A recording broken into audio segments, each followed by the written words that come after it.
My name is Amina, and I came to the United States with a promise stitched into my heart. I was 22, full of trust, and desperate to escape the small village in northern Senegal where my future was already written in dust and drought. My mother's friend, a woman we all called Auntie Rukaya, told me I had a place waiting for me in America. "You'll work at my salon," she said. "I'll sponsor your visa. All you have to do is show up." I still remember the phone call. Her voice was smooth and confident, the way women sound when they've conquered the world. "Don't worry about anything," she said. "Once you're here, you'll be like family." In my village, we didn't question women like her. She had been to the US, she had come back once for a funeral wearing fake lashes, velvet shoes, and carrying a gold purse. People said she had magic. I believed it too. Getting there wasn't easy. I sold a few things. I had my sewing machine, my phone, and even the earrings my father gave me before he died. My uncle lent me money for the plane ticket, and I promised to pay him back within 6 months. "Rukaya says I'll have papers and a job," I told him. "I'll be sending money soon." I arrived at JFK on a cold January evening, shivering in my borrowed coat, heart pounding, eyes wide. I had never seen so much electricity in one place. Rukaya picked me up in a black SUV that smelled like cigarettes and mint gum.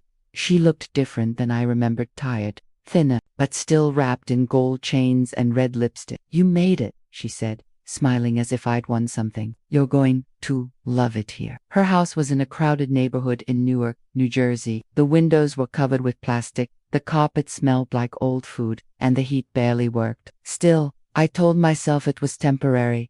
I was here. That was all that mattered. Inside the house, 3 other girls were already living there. One from Haiti, one from Honduras, and one from Pakistan. They were quiet, their eyes hollow, their backs always slightly hunched. They barely looked at me. I thought maybe they didn't speak English. Later, I realized they had simply stopped speaking. "You'll sleep in the back room," Rukaya said. "It used to be the laundry room, but you're small. You'll fit." She handed me a thin mattress and a pillow without a cover. The next morning, she woke us all at 5 a.m. "Dress warm," she said. "We're going to work." I was excited. I thought we'd be going to the salon she had always talked about. Instead, we were driven to a rundown strip mall and led through a back door behind the laundromat. There were piles of dirty clothes, 3 industrial presses, and a man with gold teeth and bloodshot eyes. "This is where you'll start," Rukia said. "Be useful." I was confused. "What about the salon?" I asked. Her face hardened. "Don't get ahead of yourself," she said. "You earn your way up." The days were long. We folded, pressed, sorted, and cleaned. Our hands cracked from the steam and detergent. There were no breaks, only quick sips of water and cheap sandwiches we had to split between us. Every day, she dropped us off, and every night she picked us up. We were not allowed to talk to anyone. We had no phones, no IDs, no pay. When I asked her about the visa, she laughed. "Do you think that's free?" she said. "I'm feeding you, housing you, teaching you. You owe me." That night, I cried into my sweater. The girl from Haiti slipped me a tissue and whispered, "Don't ask too many questions. It gets worse when you do." 2 weeks passed. Then 4. I stopped counting. I forgot what day it was. My body moved like a machine. I spoke less. I thought less. I obeyed. One night, Rukia told me I was being moved. "My cousin has a better setup," she said. "He needs help around the house. You'll be safe there. He'll take care of you." I didn't want to go, but I had no choice. She handed me a small bag of clothes and said, "Wear this. Don't embarrass me." Her cousin lived in a nicer part of town. The house had clean floors, working heat, and a large living room with leather couches. He opened the door wearing a silk shirt and a heavy chain. "This is Amina," Rukaya said. "She's ready to help." He looked me up and down, then smiled in a way that made my stomach twist. "Shidu," he said. He reached for my bag. When I hesitated, he pulled it from my hands. Rukaya hugged me goodbye, her arms stiff. "Make me proud," she said. And then she left. The door clicked behind her like the lid of a coffin. I stood in the hallway, unsure what to do. He gestured toward the stairs. "Upstairs, first door on the left. That's your room." There were locks on the outside of the doors. He didn't mention them, but I noticed. I stepped into the room and saw a bed, a small table, and a tiny window too high to reach. There was no curtain, no clock, no light switch, just a dim bulb that flickered when the heat kicked in. That night, I didn't sleep. I kept waiting for the sound of footsteps, for the creak of the doorknob, for something to change.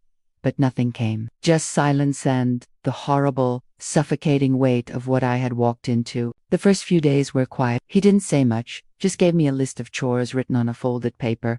Cleaned the kitchen, washed the floors, do the laundry, no phone, no visitors. I followed everything carefully. I didn't want to make trouble. He always left early and came back late. But I could hear the locks click every time he left or entered. There was never a moment I wasn't aware that I couldn't leave. I tried opening the front door once while he was gone. It had a second lock from the outside. Even the windows were screwed shut. I wasn't in a home. I was in a shell with nice furniture. The only people I ever saw were through the windows neighbors walking their dogs, kids playing on scooters, all unaware that just across the street someone was trapped in plain sight. He started bringing me food from outside tuck-out boxers with half-eaten leftovers. At first, I thought he was being generous, but then I realized it was just easier for him than letting me use the stove. "Don't touch the appliances," he said. "You'll burn the house down." One night, I cleaned the bathroom with too much bleach, and he slapped the rag from my hand. "You're trying to gas us both." I learned quickly to be invisible. I timed my movements to avoid being seen. I folded towels so perfectly they looked like hotel linens. I scrubbed the baseboards with a toothbrush. I smiled when he looked at me, and I disappeared when he didn't. But still, he watched. I started noticing cameras, first in the hallway, then near the kitchen, little black dots with blinking red lights. I stopped singing to myself. I stopped whispering anything at all. The first time he touched me, it wasn't violent. It was casual, a hand on my lower back when I walked past. I froze. He didn't say anything, just smiled, like we shared a secret. After that, the touches increased. My shoulder while I was mopping, my knee under the table. Always light, always brief, but never kind. It was a warning, a leash tightening without a sound. One night, he stood in the doorway of my room for a long time. He didn't say anything, just stared. I pretended to be asleep, breathing slow, trying not to shake. After what felt like an hour, he turned and walked away. But I didn't sleep. I stayed frozen until the light under my door disappeared. That was when I knew I needed to get out. I didn't know how, but I had to find a way. Days blurred together. I stopped asking what day it was. The calendar on the fridge never changed. I ate when he let me. I showered when he told me. I stayed quiet when he slammed things. I lived inside his schedule, inside his shadow. But even then, I started looking for cracks, small ways to fight back without him noticing. He once left his laptop open on the kitchen table. I stared at it like it was a doorway. I didn't touch it, but I memorized the brand, the stickers, the desktop image, anything that made him feel more human, less God. The next day, I left a spoon slightly out of place, a tiny rebellion he didn't notice. So I moved a chair an inch to the left. Still nothing. Then one afternoon, while cleaning under the stairs, I found a small notebook wedged behind a box of tools. It wasn't mine. Inside were names, girls' names, dozens of them. Next to each name was a flag, a date, and 2 numbers. Mine was there too. Amina, Senegal, -2/5 -7,000. I stared at the number, my hands trembling. Was that what I cost him? Was that what I was worth? That night, I hid the notebook in the lining of my mattress. If he found it, I didn't know what he would do. But if I ever got out, it would prove everything. I began watching the streets more carefully. I memorized car patterns, times when neighbors walked dogs. The days the mail came. I didn't have a plan, but I was building something inside me, on awareness, a map, a voice. One Sunday morning, he came home early. I was wiping the counters. He was drunk. I smelled it before I saw the bottle. "You don't talk much," he said, sitting on the edge of the table. "Women should be quiet. But I like you quiet." My hands kept moving, slower now. "You gonna be good to me, Amin?" he asked. I didn't answer. I couldn't. He stood and walked toward me, bottle in hand, face too close. Before he could reach me, his phone rang. He cursed and stepped away to answer it. I backed into the corner of the room, my body rigid. I heard him say, "Yeah, she's still here." "No, she doesn't know anything." My stomach twisted. Was he talking about me? About someone new? He turned and saw me staring. Go to your room, he snapped. I obeyed, but that night I stayed awake. I didn't cry. I didn't pray. I just watched the ceiling and listened to the faint hum of the camera in the hallway. And I began to really think for the first time in weeks. If he sold me, he could sell others. If he bought me, there were more like him. I wasn't special. I was part of a system, a transaction, a lie, and that meant maybe I wasn't as alone as I felt. 2 nights later, I woke up to the sound of something crashing downstairs. I froze. My heart raced. I listened. There was shouting, a woman's voice. Then, silent, I crept out of bed and pressed my ear to the door. The hallway camera blinked like always. I couldn't make out the words, but I could feel the tension hanging in the air like smoke. Someone else was in the house. The next morning, he was in a foul mood. He barked orders, slammed the fridge, muttered curses under his breath. I moved carefully, cleaning faster, staying smaller. At one point, he grabbed my wrist.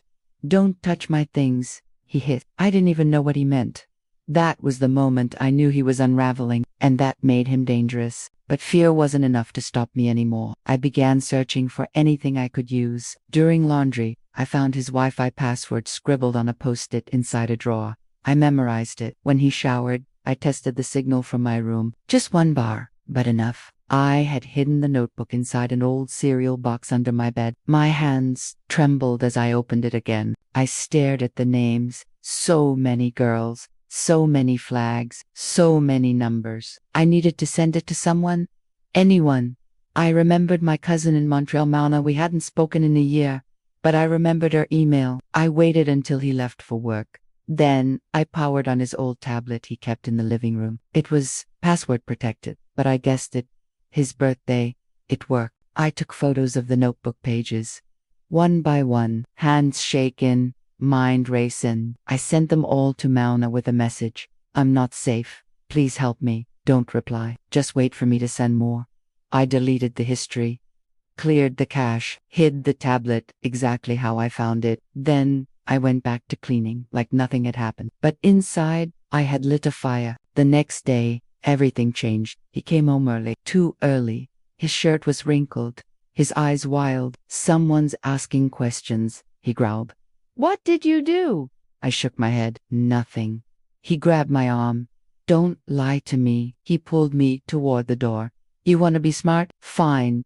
Let's see how smart you are. He shoved me into the back seat of his car. We drove for what felt like an hour. Endless turns, warehouses, dirt roads. I memorized every sign, every tree, every landmark. I didn't speak. I didn't cry. Finally, he pulled into a garage behind a large metal building. You stay here, he said. Don't move. Then he got out, locked the doors from the outside. I was alone, trapped again. But this time, something had changed. I wasn't waiting for rescue. I was planning escape. Inside the glove box, I found a broken phone. It had no SIM card, but it turned on. I opened the notes app, typed everything I remembered, the address, the notebook, the tablet, his name, my name, Mauna's name. Then I took a risk. I turned on Wi-Fi. A single open network appeared. I connected. It worked. I emailed the note to Mona. Then I powered it off. When he came back, he looked at me like he knew something was off. But he didn't check the phone. He just drove back in silence. That night, I couldn't sleep. My skin buzzed with adrenaline. I kept whispering to myself, "You're almost free. You're almost there." I didn't believe it, but I needed to hear it. 2 days passed. Nothing happened. Then the knock, 3 sharp bangs on the door. He froze. I froze. He peeked through the curtain. "Cops," he whispered. "Don't say a word." He opened the door halfway. I couldn't hear what they said. Then I heard it in my name. "We're looking for Amina." He tried to close the door, but they pushed in. "Where is she?" one of them shouted. He ran. I ran. Toward them. My body collapsed into one officer's chest. I screamed. I couldn't stop screaming. They pulled me outside. Hands, radios, questions. I saw flashing lights, neighbors staring. I didn't care. I was out. I was out They found the notebook. They found the cameras. They found the other girls listed in his records. Some were still missing. Some had made it home. Some had not. They arrested him that night. He screamed my name like I was the criminal. I didn't look back. I stayed at a women's shelter for 3 months. It was quiet, clean, safe. I started therapy. I stopped jumping at every sound. I learned how to sleep again. I told Mona everything. She cried on the phone. She said she'd been trying to find me for months. A lawyer took my case. I qualified for a T. Reserve for victims of human trafficking. It wasn't fast, but it was something. I started volunteering at the shelter. I met girls like me. Too many. I taught them how to write emails, how to hide notebooks, how to trust their own minds again. Now, I live in a small apartment above a bakery. I clean tables in the morning and write at night. I still flinch when someone knocks, but I answer the door anyway. I still see his face in dreams, but I open my eyes and remind myself, he's the one in the cage now. They lied to me. They sold me. They broke everything they could touch. But not me. Not all the way. And if you're watching this, if you're trapped, if you're scared, if you think no one will believe you'll listen to me, there is always a way out. Even when the door is locked, even when they smile while they hurt you, even when you think you're alone, you're not. Someone is waiting to believe you, just like someone believed me.